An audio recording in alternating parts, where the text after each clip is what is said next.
Ladies and gentlemen, welcome as we try to break down what happened in Group B today in the World Cup. Firstly, let's talk about Group A. In Group A, we saw Uruguay defeat Saudi Arabia thanks to a Luis Suarez goal that eliminated Saudi Arabia from the tournament. That said, we're going to talk about that very briefly and go into Group B immediately. Earlier in the day, Portugal were able to sustain a 1-0 victory thanks to who else other than Cristiano Ronaldo in the 4th minute. Ronaldo has come onto this World Cup looking like an absolute stud, and truth be told, what he has done so far has shown his intention of how he's willing to play in this tournament. Morocco felt extremely hard done throughout the course of the tournament. How they played was very unfortunate for them. They had 15 shots, they registered 4 on target, and unfortunately there's really not much you can do about that, right?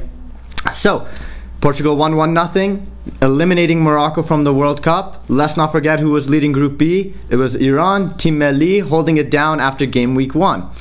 Iran obviously registered their second ever World Cup victory, thanks to a 96-minute Boudarou's own goal against Morocco. But how were they able to hold off against Spain? This Spanish side was the 2010 World Cup champions. A majority of that core was still in play. Iran's game plan from the beginning, as Carlos Queiroz had said, was to make sure the team played compact defensively and to really test that Spanish patience to see if they're able to break down the Iranian defense. Easier said than done. Before the game, Carlos Queiroz had said, "We're not a team that has a lot of superstar players, but we are capable of doing superstar things." And that was the mentality that Iran went into this game. 20 minutes into the game, there were no shots on net. Absolute brilliant defending by Iran. The 4-2-3-1 that they went with showed the Team Melli defenders playing valiantly. Extremely brilliant defensively. Although it may have not been beautiful football, there's not really much you can do against a Spanish side that has such superior quality on the ball. They really went out and tried to frustrate that Spanish team. Unfortunately for Spain, they weren't able to break down Iran into the first half. The second half was a little bit of a different story. In the 54th minute, Rezaeian's clearance was unfortunately ricocheted off Diego Costa and found the back of Iran's net. Alireza Bayramvan had an inspired performance but couldn't do anything about that goal as it was really out of his hand. It was a ricochet and it was just devastating.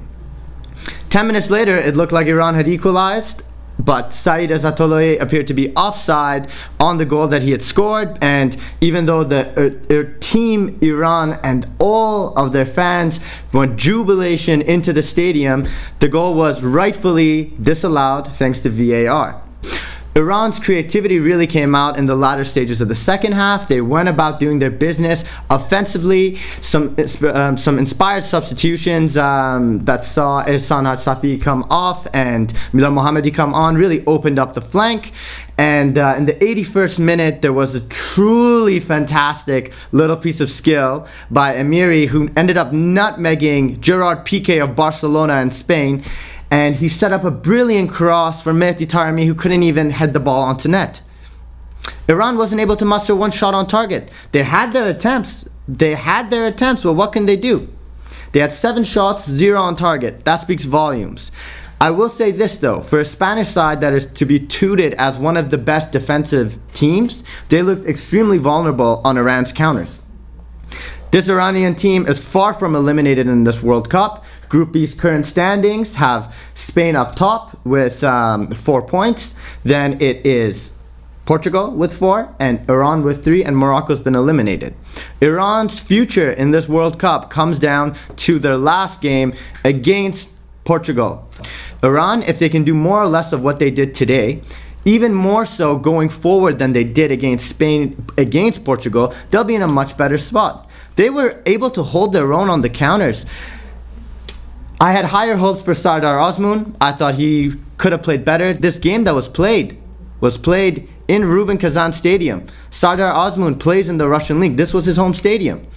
He wasn't able to get it done. I thought Iran's best player actually was Iran's right back in Rezaeian. he was unable to do anything about that ricochet, and as tragic as it is, he put on a brilliant effort. I truly liked what I saw from him. I thought he was Iran's standout player. Also, kudos has to go out to Alireza Beranvan. Heading into this tournament, Iran hadn't given up a goal in 11 games in qualifying. That's brilliant.